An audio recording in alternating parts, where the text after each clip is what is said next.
conocida como APA, y miembro destacado de la Sociedad para la Investigación en el Desarrollo Infantil. Entonces, estamos muy felices por aquí de tener al profesor Juan José. Entonces, profe, adelante, el espacio pues es tuyo. Gracias. Aquí nos vamos a dar cuenta si se oye bien. ¿Sí? Sí, ahí te Perfecto. escuchamos bien. Bueno, muchas gracias. Pues yo espero, digamos, tratar sobre todo, de darle un contexto amplio al trabajo que he hecho con inteligencia artificial y después si hay oportunidad e interés en hacer muchos más detalles de la inteligencia artificial, o sea, del componente técnico, aunque tocaré varias cosas pues que por supuesto pueden considerarse técnicas. Sin embargo, sí tengo que decir que mi mayor interés pues es en lo que rodea el uso de estas nuevas tecnologías y de lo que nos convoca hoy en el club, del cual agradezco la invitación. Lo primero está relacionado con algo que probablemente yo creo que más ustedes que cualquier otro en la universidad sabe, que es esta famosa guerra de la lectura entre dos grandes, digamos, posturas, una relacionada con leer por placer y otra que ha sido denominada de una forma, digámoslo, muy bueno, arbitraria, como muchas denominaciones, pero sobre todo llamada ciencia de la lectura, como si la lectura por placer no hubiera tenido ciencia o no estuviera soportada de alguna forma científica. Entonces, digamos, ahí viene una serie de componentes, una serie de definiciones. Las que yo he traído son tal vez actualizadas y las de mayor autoridad, por decirlo así, de cada frente. Porque por un lado la lectura por placer es aquella oportunidad de leer con libertad, de forma voluntaria, buscando degustar lo que hay en los libros, pues, y en lo que se lee. Y por el otro lado está una apuesta mucho más técnica, mucho más de la enseñanza y de la instrucción y de aquello que puede requerir, digamos, alguien que en la parte, digamos, de enseñanza estructurada, eh, es por una serie de prácticas de enseñanza y una serie de prácticas que van definidas pues, por una serie de componentes que han sido llamados como los cinco grandes componentes de la lectura y que le da, digamos, a la ciencia de la lectura una postura positivista en términos generales, ¿sí? Y por el lado de la lectura por placer, mucho más constructivista, mucho más visto como un acto natural. Eso me imagino que es ¿cómo se dice? La primera cosa que ataca o que fácilmente puede identificar la ciencia de la lectura como que no quiere ser definida así. Y después pues viene una serie ya de componentes y de prácticas que son mucho más específicas y bien definidas para cada uno de los dos frentes. Comencé por aquí, sí, y quise comenzar por aquí porque van a ver que nos conducen, mis estudios, mi trabajo han conducido al uso de la inteligencia artificial para tratar de resolver este problema, no para mantenerlo. Eh, pero para llegar ahí había que estar pendiente de otra guerra, digamos que no es como del todo agradable pensar que esos son los términos que tenemos que utilizar, pero en México empezó a hacer calorcito. Eh, y esa guerra pues se refiere a poder identificar cuál es el estado del desarrollo infantil, ¿sí? Y por guerra no quisiera utilizar esos términos, pero pues es parte de lo que en Colombia, de lo que me ha interesado identificar. Hace difícil la situación. Hace unos 10 años tratamos con el programa Inicio Parejo de la Vida de justamente tener indicadores claros y precisos de cómo estaba el potencial de desarrollo en los niños y niñas de Cundinamarca y Boyacá, y con una muestra representativa para los dos departamentos, 1.177 familias nos proporcionaron un panorama que hace muy difícil, de hecho, casi imposible, pensar en habilidades suficientes para que éstas se mantengan durante toda la vida. Entonces, el estado, digamos, el reporte de lo que aparece aquí en esta gráfica a la izquierda, es que el 80% de la muestra no alcanzaba más del 65% de las habilidades requeridas. Entre ellas están no solamente, digamos, las relacionadas con la lectura, que fue por donde quise comenzar esta reunión. Y, y con ese estado, o sea, con el 65% de las habilidades, pues pensar en que se va a extender todas nuestras condiciones de exploración y después de explotación del conocimiento es muy difícil. Es básicamente arriesgarse a tratar de hacer intervenciones y, digamos, una serie de ajustes que entre más pasa el tiempo, más difícil hacen eh, recuperarse, ¿sí? O sea, tratar de que si después de los 6 años, como fue el caso de nuestra muestra, tratamos de mantener aprendizajes ya en secundaria e incluso pues hablando de la educación superior, van a ser casi imposibles el panorama y los pronósticos.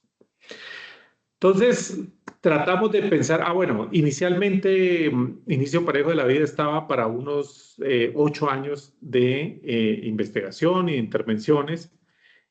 A los 2 años de comenzar el programa y la financiación, en ese momento Colciencias, hoy MinCiencias, no tenía presupuesto. O sea, básicamente ese fue el mensaje. Y terminamos con lo que teníamos. Afortunadamente logramos pues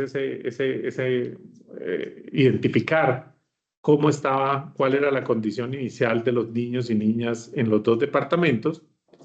Y ante ese recorte, la pregunta que nos hicimos fue cómo cambiarlo sin recursos. O sea, si nos cortan un proyecto serio, la agencia más seria de investigación y de fomento de la ciencia en Colombia, pues dice no hay plata. Entonces, ¿qué hacer? ¿Cómo lograrlo?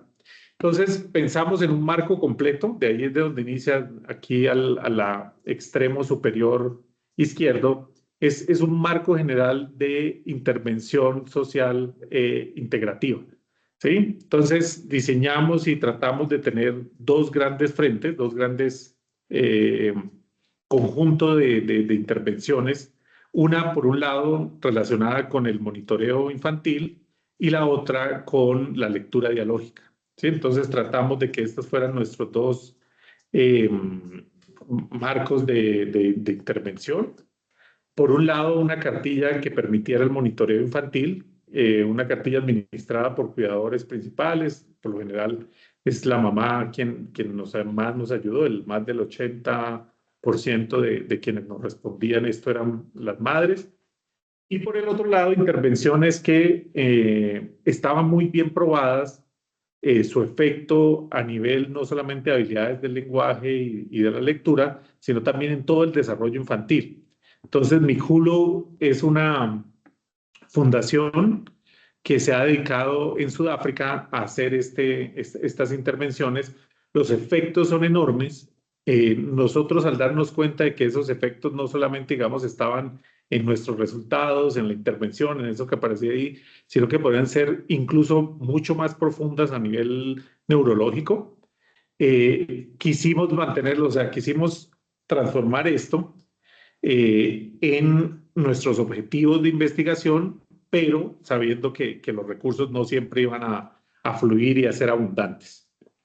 Entonces, había que mantenerlos. Si ya habíamos obtenido muy buenos resultados, la idea era cómo mantenerlos y para mantenerlos entonces sabíamos que, perdón, trato de disminuir esta, ya, eso. Y para mantenerlos sabíamos que lo que teníamos que incluir era de alguna forma inteligencia artificial. Sí, en los comienzos, digamos, de estos estudios y las primeras publicaciones aparecen antes, sí, y se elaboran antes del boom del ChatGPT y de todos los modelos, los LLMs.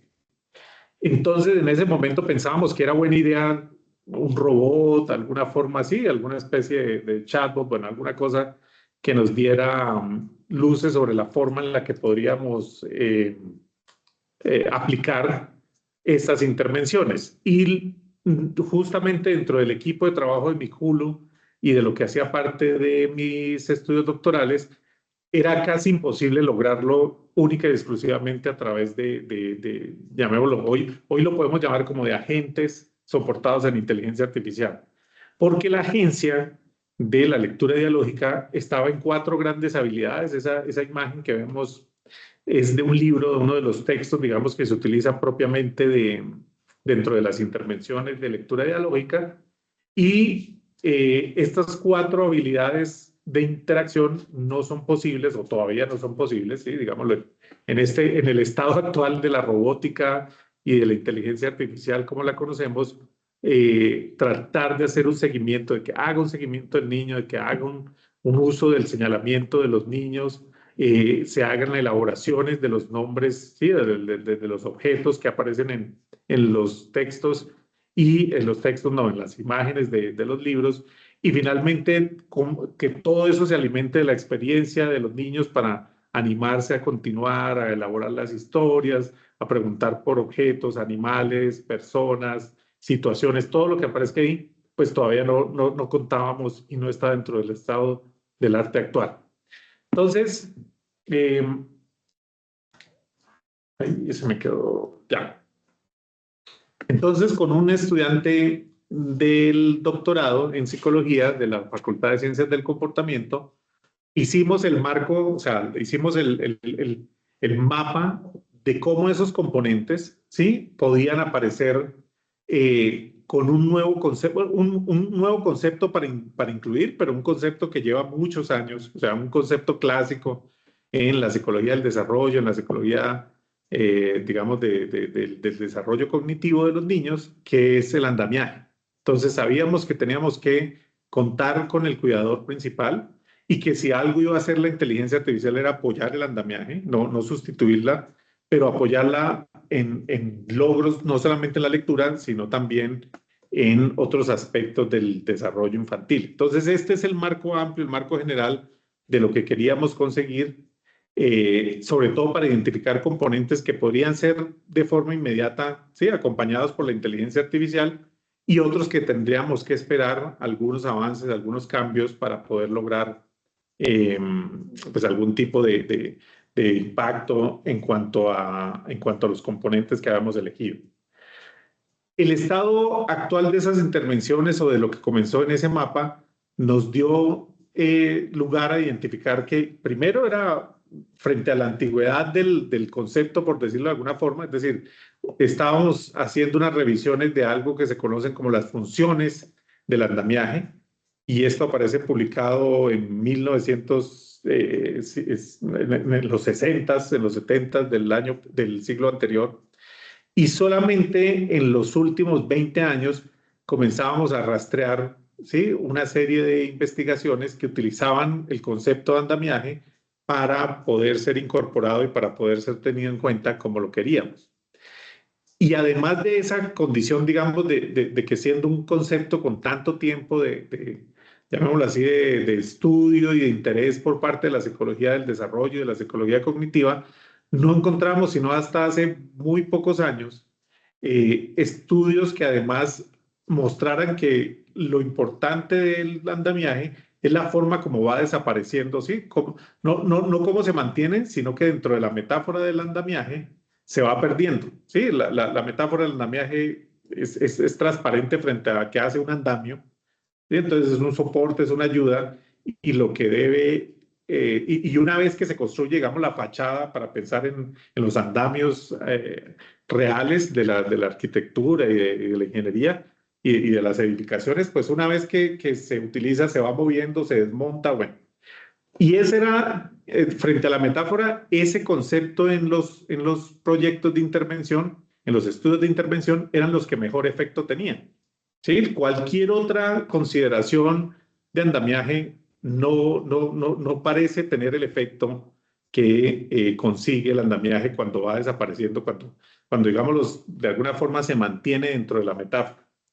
Esto llamó la atención, pues, y afortunadamente lo vamos a presentar en unos meses en la Conferencia Internacional de Desarrollo y Aprendizaje, justamente de la IE, que se encarga, pues, y que es todo ecosistema de investigación, estudio y presentaciones de ingeniería relacionada con la inteligencia artificial alrededor del mundo. Además de eso, entonces comenzamos a avanzar en cuál era el alcance que podía tener el uso de inteligencia artificial, o sea, si habíamos detectado cuáles son las características de intervenciones soportadas en tecnología, en este caso no era solamente inteligencia artificial, cuál podía ser la inteligencia artificial a través de esas tecnologías la que mejor resultado tuviera. Y un pipeline fue el que, sí, un pipeline de múltiples agentes fue la mejor respuesta.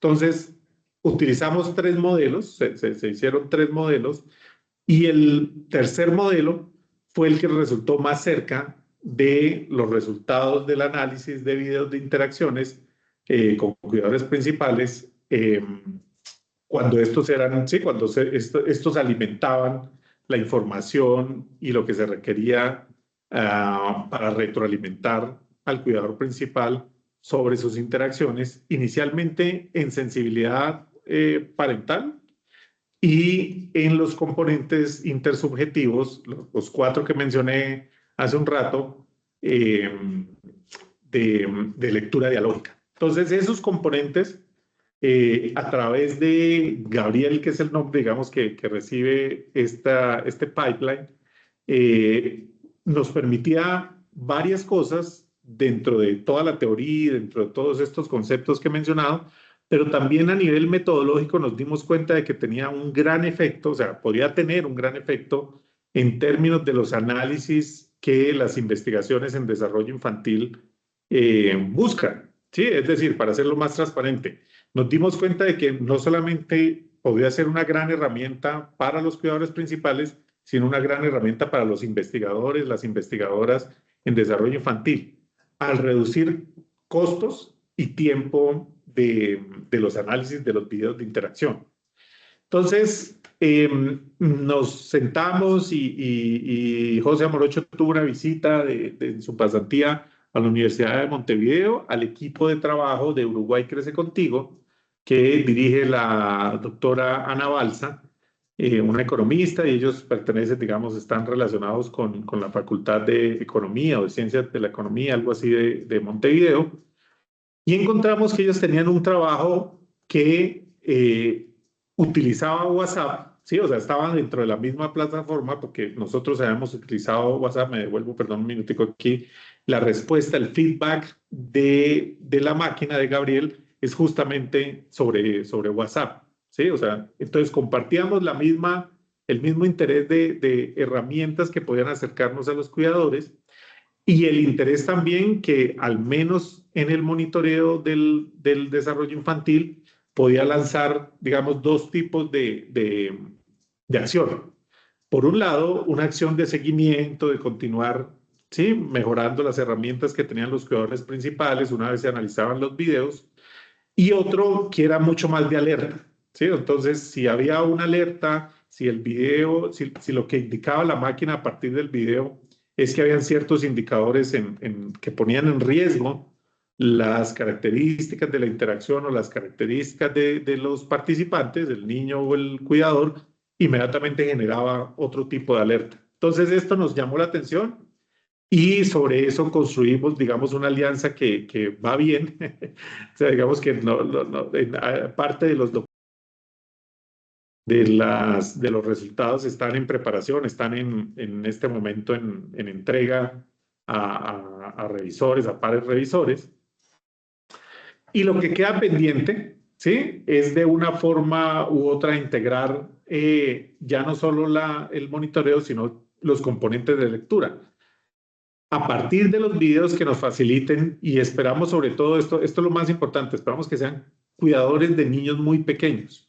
Sí, digamos que con niños grandes hay una cantidad de ventajas y de dispositivos ya que apoyan la lectura, pero con niños muy pequeños y con cuidadores de niños muy pequeños no se encuentran tanto. Y la oportunidad además de que sea un andamiaje que desaparezca, pues entre más grandes o ya no se tiene, o sencillamente ya se vuelven, son como herramientas, como en el caso, digamos, de lo que hace la ciencia de la lectura, de herramientas de soporte ante dificultades de desarrollo, ante dificultades cognitivas. Entonces, lo que buscábamos era sobre todo que fuera más coherente con los resultados de nuestra búsqueda y de lo que puede resultar efectivo en el caso de la lectura dialógica. Lo que aparece abajo son los componentes del pipeline y básicamente tenemos en este momento 4 agentes. Uno que genera descripción, analiza el video en sus componentes de interacción y genera un marco que muestra o de forma positiva o negativa cómo se están dando estos componentes en ese video. Es un video corto, digamos, a los cuidadores principales les pedimos máximo 5 minutos. Y sobre esos 5 minutos ya estos agentes, además de la descripción, generan una síntesis que sobre esa síntesis lo incorpora una narrativa clara que como puede ser, como mostrábamos, perdón que me vuelva, en el caso de esto que hacían en Uruguay, en Montevideo, o podía mantener el seguimiento o podía generar algún tipo de alerta. Entonces, a partir de ese segundo agente, había uno tercero de evaluación que justamente ¿sí? podía caracterizar el tipo de narrativa, pero sobre todo el tipo de mensaje, si era de alerta o de continuidad, que en un agente de retroalimentación, pues hacía fácil de entender cuáles eran los resultados del video, no era la explicación técnica o lo que los agentes habían hecho antes. Digamos, lo que esto provocaba era una respuesta mucho más cercana, amigable y bien calificada, por decirlo así, en términos de familiaridad para los cuidadores principales.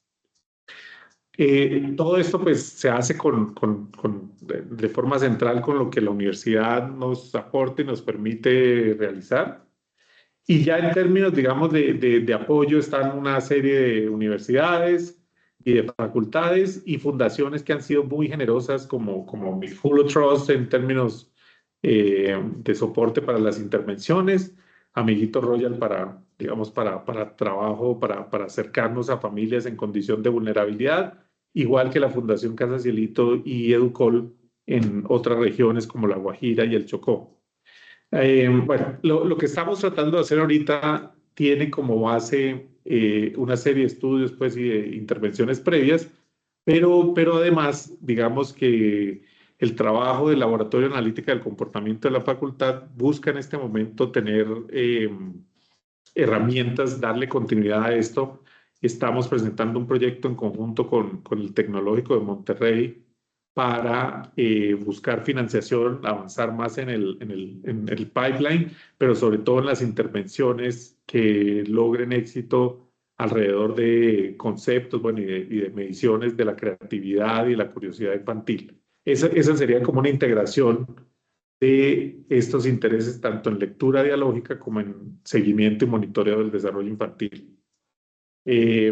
Digamos, en caso de interés ya mucho más preciso, aquí sobre los 2 documentos que no podía compartir porque están en revisión, pero que básicamente están con la idea del andamiaje para apoyar la lectura y la evaluación, digamos, de las interacciones de juego entre cuidador principal y niños y niñas.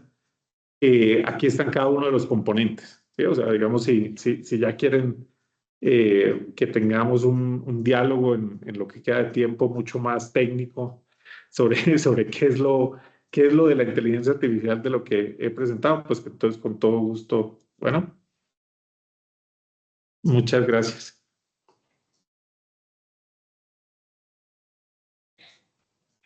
Perfecto, profesor. Bueno, no sé si tengan alguna pregunta, alguna duda.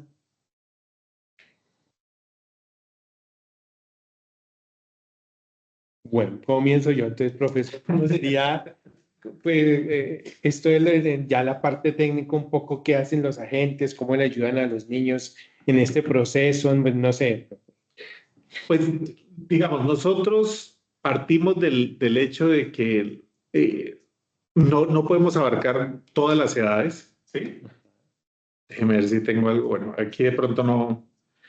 Sí, aquí está. a partir de los 24 meses de edad es donde se dan las interacciones más enriquecedoras para que quienes hacemos intervención tengamos mejores efectos. O sea, no es que antes no ocurran o no sean valiosas, sino que ese ha sido como el hito técnico de las intervenciones en desarrollo infantil, en lenguaje, en andamiaje. Bueno, entonces, lo que ocurre antes de los 24 meses todavía está en exploración y es todavía algo que digamos es parte de lo que estamos pidiendo en términos de recursos de investigación porque es muy complejo.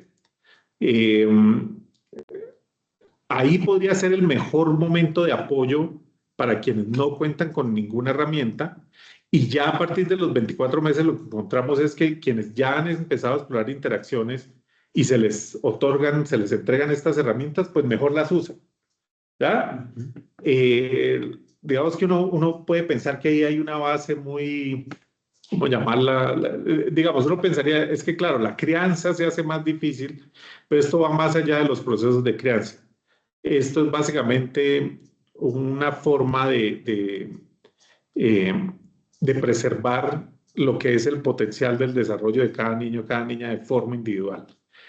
Lo que hacen las inteligencias artificiales, bueno, y específicamente, digamos, los modelos de lenguaje, los LLM, es darnos una oportunidad para que justamente como estamos centrados en el lenguaje, cuando las interacciones tienen una serie de componentes, digamos, fáciles de transcribir, fáciles de que la máquina sí los capture, eso hace mejor esta intervención, eso hace mejor que lo que hacen los agentes a través del pipeline sea altamente comunicativo, ¿sí? Digámoslo así. Ese es lo que hemos encontrado que funciona de manera óptima. Entonces, las interacciones después de los 24 meses se hacen mucho más verbales, interactivas, centradas en el lenguaje. Y a partir de ahí, estos modelos de inteligencia artificial, como usan el lenguaje, como al final son máquinas de lenguaje, pues están proporcionando una ayuda muy, digamos, inmediata, de calidad y además que nos da confiabilidad para seguir haciendo análisis a partir de ahí. En términos, como yo les estaba contando, digamos, por un lado está saber que funcionan para los cuidadores principales, pero lo que ha sido muy importante es que para los investigadores también ha sido una enorme herramienta. Lo que manualmente, por decirlo así, se demoraba el análisis de un video, hoy estas máquinas lo están haciendo 10 veces más rápido. ¿Sí? Y en términos de costos, incluso los valores de los tokens, de lo que haya que pagar en Gemini para poder hacer estos análisis, también están alrededor de una cuarta parte. Entonces, digamos, por tiempo y por costos, los beneficios están siendo enormes. Digamos, frente al tema general de a quién está dejando sin trabajo la inteligencia artificial, pues los analistas de los videos, que eran por lo general estudiantes de pregrado, ¿sí? O estudiantes uno pagaba y uno más o menos, o más o menos les decía sacrifiquen parte de su tiempo para hacer estas cosas, pues estas máquinas ya lo están haciendo, ¿sí? Hemos alcanzado el 70% de asertividad frente a los ítems de interés en el análisis de los videos. Y esto estoy hablando de Gemini 2.5, por ejemplo. Bueno, ¿por qué Gemini? Porque es multimodal. Entonces, utiliza video y utiliza el audio y utiliza las transcripciones. Entonces, ya con esos tres componentes, digamos, uno tiene mucha más, no sé, tranquilidad de que no van a estar solo limitados, por ejemplo, las transcripciones.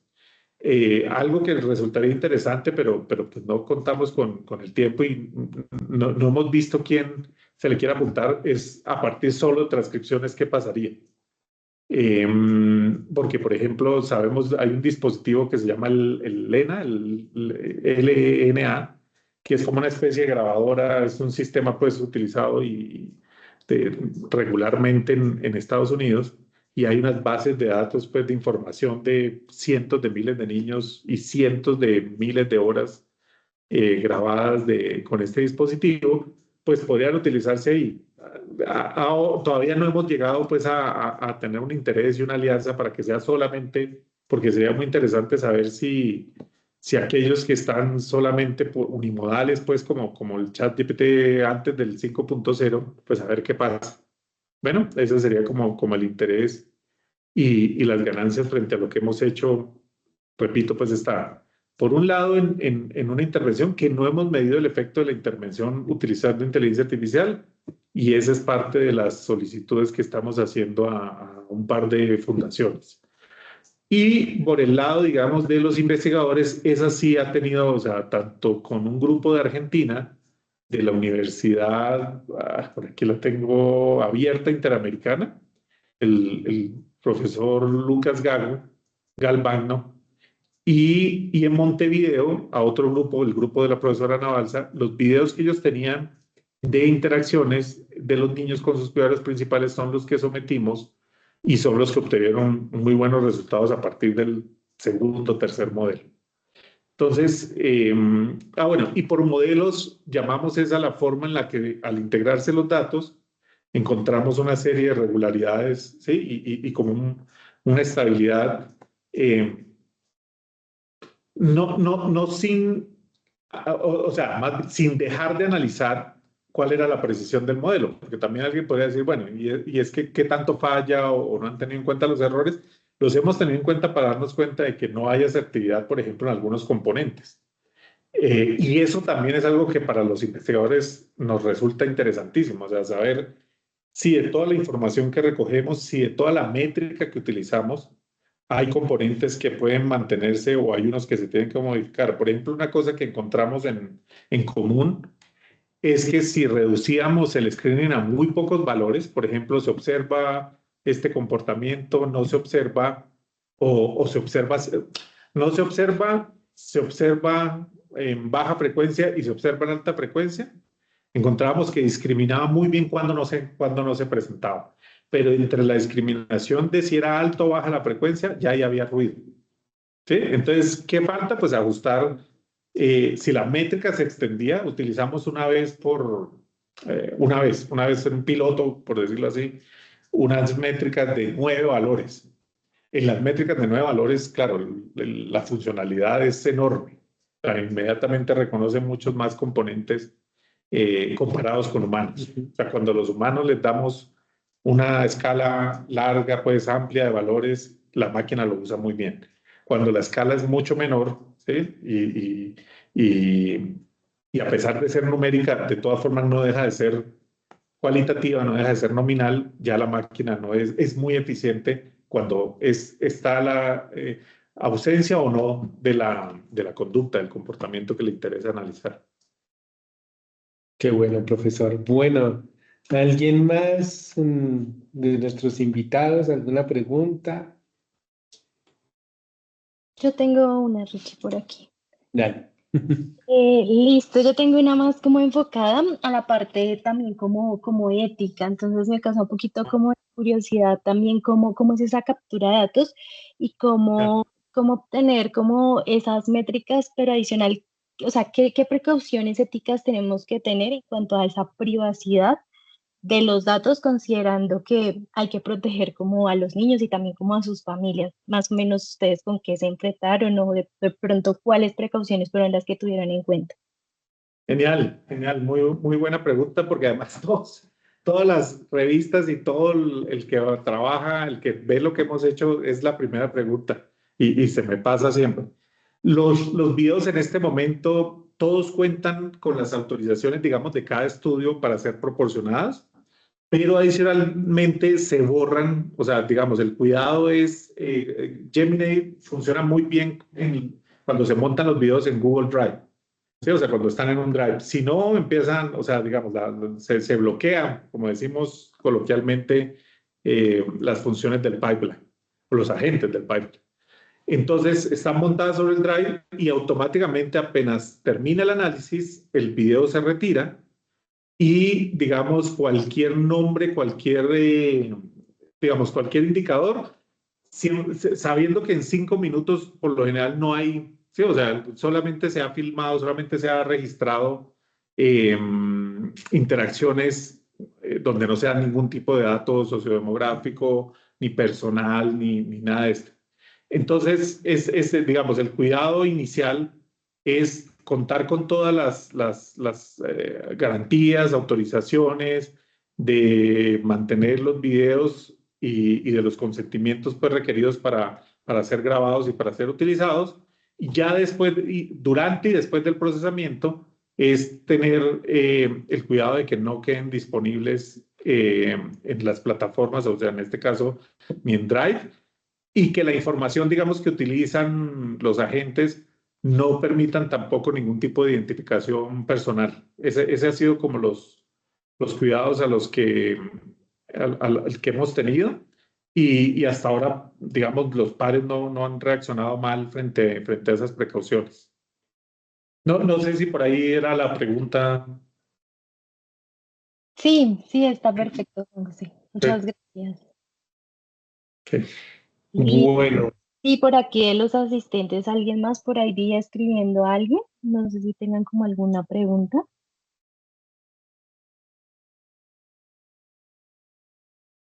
Hoy están muy callados. están tímidos. Por La eso. semana de parcial. Sí. Por aquí la profe Marcela nos está escribiendo, que muchas gracias. Mucho gusto. No, y muy interesante, de verdad, profesor, agradecerle este espacio y cómo la IA ya está empezando a soportar este tipo de investigaciones Sí, en psicología. Y lo que usted decía, bueno, le está quitando el trabajo, pero yo digo que el estudiante ya puede decir, no, ya me queda como me es más fácil con la IA, pues entonces acepto más y cobro más. Entonces, No, es decir, pues bueno, sin llegar hasta por allá, porque Sí. nunca ha sido nuestro, ¿cómo se dice? Nuestro interés reflexionar tanto sobre este lugar. Eh, digamos, las habilidades siempre de análisis, de observación, nunca pueden faltar en un investigador, ¿sí? En el comportamiento humano. Pero quienes sufrimos los análisis de video sabíamos que no estaba ahí, o sea, al final al final se automatizaba el registro y de hecho era pésimo para los registros continuar, sí, por el agotamiento que sufría uno, entonces había que parar cada 3 videos, que 3 videos si eran de 5 minutos, podía ser fácilmente más de una hora, ¿sí? O sea, todo este entrenamiento siempre se veía, o sea, no era fácil saltar la barrera del entrenamiento como algo que podía ser optimizado. Y eso era por el cansancio, por el sesgo, porque al final el último video ya usted lo chequeaba así, o sea, como que así, sí, sí, sí. Y esa medida del error, eh, casi siempre se perdía dentro del agreement, pues de las condiciones técnicas en las que se hacían, porque al final si todos fallaban, pues entonces todos estaban en agreement de fallar. Sí, o sea, era lo que muchas veces no era fácil de detectarse. Y estas máquinas no tienen ese cansancio, no sufren ese...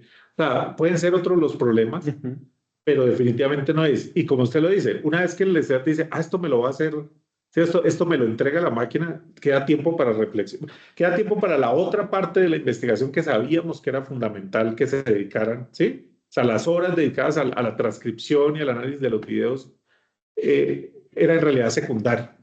O sea, sabíamos que había que realizarlo y que era importante hacerlo, pero yo creo que el acuerdo, por lo menos tácito, entre los investigadores era, sabemos que ojalá esto, o sea, que sería bueno contar con otra cosa.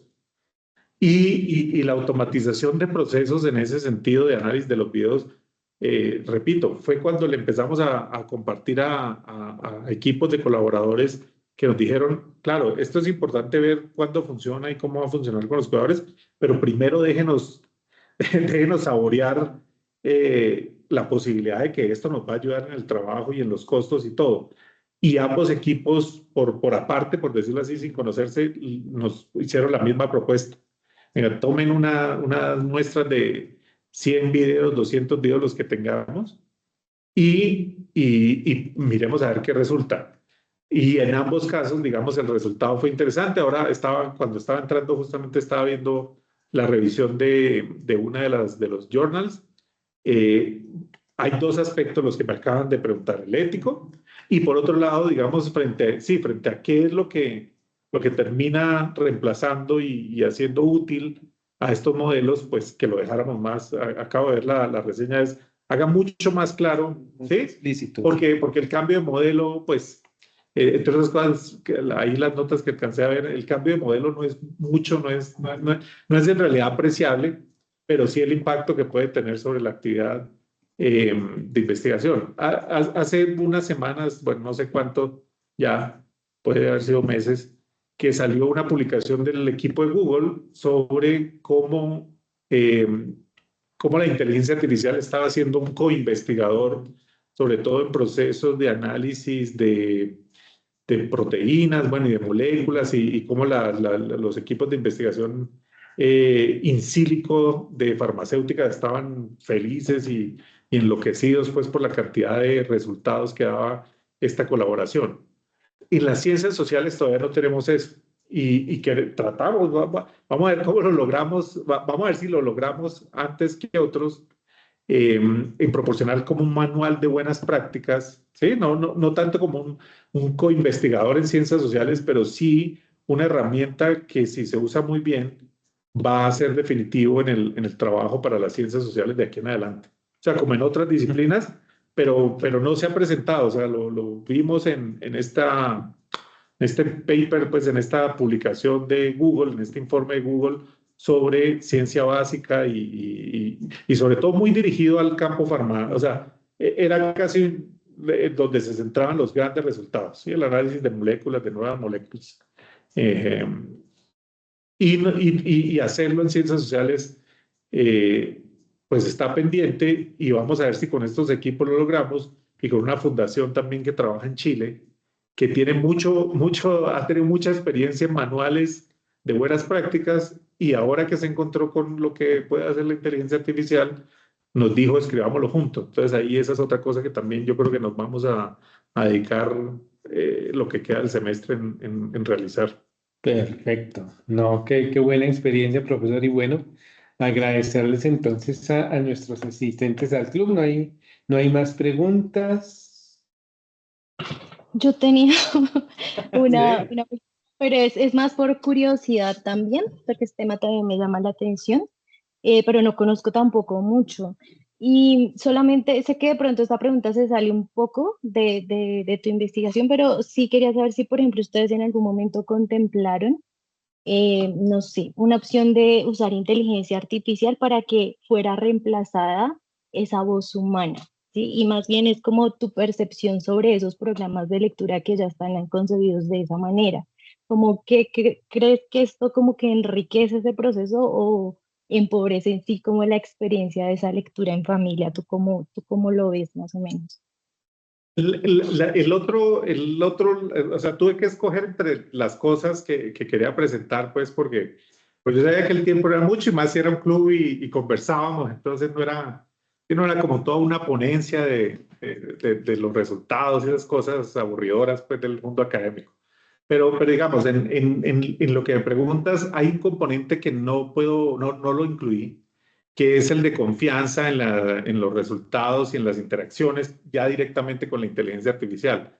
Mi otro estudiante doctoral, que es Johann Sebastián Galíndez, con él estamos justamente apuntándonos con un equipo de Lowville, que era uno de los colegas, de los colaboradores que colocaba en ese, voy a ponerlo por aquí para hacerle bulla a todos, y allá está una investigadora que nos acompaña desde hace como 10 años, hemos trabajado con ella, es Judy Danovich. Eh, Hemos estado muy interesados eh, en el conocimiento infantil, ¿sí? Sobre el estado del mundo, el estado de las cosas y en general la confianza epistémica, ese es el nombre técnico, cómo se da. Y cuando aparecen las inteligencias artificiales, ella de una lo exploró a partir de los voice assistants, de Alexa y ¿sí? Siri. De Siri, de los dos. Y y claro, encontró que las interacciones con los niños eran tremendamente inmediatas, pues había un enganche, pero que rápidamente también los niños diferenciaban entre cuáles aspectos eran, sí, digamos, de un conocimiento estable, objetivo del mundo, y cuáles eran componentes personales, íntimos, psicológicos, llamémoslo emocionales, y esos rápidamente se descartaban de lo que, sí, los niños rápidamente, digamos, limitaban preguntas e interacciones en una dirección, en la de las emociones y lo más humano, por decirlo así, sí, de componentes, pues que no eran propiamente epistémicos, objetivos, sí, sobre objetos y sobre un conocimiento del mundo. Entonces, ahora que estamos con esto de lo que pueden hacer los chatbots y lo que pueden hacer, sí, más allá de la voz y digamos, más allá de poder identificar que no es una voz humana, hoy lo que tenemos es, y si entiendo bien la pregunta es, ¿qué hacer ahora que se puede reemplazar eh, la, la, la voz humana? ¿Sí? Que es casi, eh, no se puede diferenciar e incluso se puede imitar la voz de los cuidadores principales. Yo por ahí leí algo que se estaba explorando y lo que encontré obviamente es que los niños cuando reciben una imitación cercana a la voz del cuidador principal, de la madre y eso, pues reaccionan, sí, o sea, básicamente como que entran al acuerdo no importa que mi mamá esté aquí al frente porque fue una de las condiciones experimentales, no importa que ella esté al frente, pues le hago, o sea, prefiero atender esto en esta voz que lo que es de una voz diferente. Entonces, yo creo que el soporte y las cosas por indagar más adelante van a estar en esa parte de la intervención. Hasta donde hemos llegado, podemos identificar que al menos en términos de los recursos que nos puede brindar para la intervención, a nivel individual, particular, de cómo es, sí, por cada niño y por cada niña, perdón, no un plan general, no una intervención, sí, como se dice, estándar, sino algo ajustado a las condiciones y a las características de cada participante, pues la de la voz puede resultar también, digamos, un componente más. Entonces, no sé si muchas vueltas para decir, yo creo que es necesario explorar estas herramientas para que al utilizar, sí, sus componentes de imitación, de simulación de voces, pues lo hagan. Hay una película que es horrible, pues si no les gusta el género del terror y la sangre, nunca la vean, que es Megan, que es la robot esta que acompaña. Hay un segmento como de 10 minutos, sí, desde que la ponen a prueba con la niña que es su acompañante. Son 10 minutos y además lo hacen en tono como de comercial, como vendiendo el robot. Y que dice eso, dice, mira, los cuidadores principales van a tener más tiempo porque este robot... Entonces lo muestran, hay un momento de segundos en los que lo muestra leyendo, creo que es Alicia en el País de las Maravillas, y empieza a hacer las voces de los personajes. El robot empieza a leer. Digamos que ese momento, cuando yo vi ese pedazo, yo dije, pues lástima que la película muestra es que el robot se enloquece y se vuelve asesino y todo eso, pero esa parte de acompañamiento en la lectura es, o sea, conseguir eso es una cosa, pues que hay que explorar cuáles son sus efectos. Yo estoy convencido de que no es todo porque sí, todo porque suena bien y caer en la intuición de que lo que estas máquinas hacen es sorprendente y por eso está bien, pero sí medirlo y sí tratar de investigar e indagar cuál puede ser su impacto, que puede ser enorme o no. Eh, para cerrar, digamos, los estudios más interesantes sobre el efecto de intervenciones durante el primer año de vida en el lenguaje de los niños, de los bebés, demostró con claridad que ni la televisión, o sea, cuando se hicieron hace más de 10 años, ni la televisión ni la radio, o sea, ni el audio ni el video grabado lograban efectos que sí lograba la presencia humana. O sea, cuando se trataba ese es un experimento muy, muy famoso, de unos estudios muy famosos se me olvida el nombre de esta investigadora en este momento, que mostraban Patricia Kuh. Patricia Kuh mostró cómo si lo que querías intervenir en el lenguaje infantil era grabado, ¿sí? En video y audio o solo era el audio, no conseguían ningún efecto que sí se lograba con la presencia de un ser humano. Entonces, yo creo que eso no ha variado en términos de lo que podemos lograr en nuestra cognición temprana y en la intervención muy temprana. Listo, Súper. súper, profe, muchas gracias.